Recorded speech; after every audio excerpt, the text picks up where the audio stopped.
ইমামুল আম্বিয়া সাল্লাল্লাহু আলাইহি ওয়াসাল্লাম আপনি বলে দেন দায়ুস কারা। আল্লাহ রাসূল বলতে আরম্ভ করলেন, দায়ুস তাদের বলানো হয় যারা নিজের বাড়িতে বিহায়াপনা সুযোগ রেখে ছেড়ে রেখেছে। দায়ুস তাদের বলানো হয় যারা নিজের মেয়ে ছেলেকে কন্ট্রোল করে না। দায়ুস তাদের বলা হয় যারা ছেলেদেরকে অবস্থায় দেখে, যারা ছেলেদেরকে ব্যভিচারে দেখে, তবুও পর্যন্ত সেই ছেলেদের তার ছেলেকে বারণ করে না।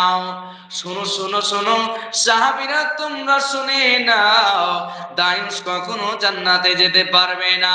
দায়ুস আল্লাহর নবী তাদেরকে বলেছে, সেই পিতাদেরকে বলেছেন যেই পিতারা নিজের মেয়েকে কোচিং সেন্টারে পাঠান, যেই পিতারা নিজের মেয়েকে একাই একাই স্কুলে পাঠিয়ে দেন, যেই পিতারা মাদ্রাসায় নিজের মেয়ে ছেলেকে একাই পাঠিয়ে দেন, শুনে নাও আল্লাহর রাসূল বললেন তারা দায়ুস হয়ে যাবে।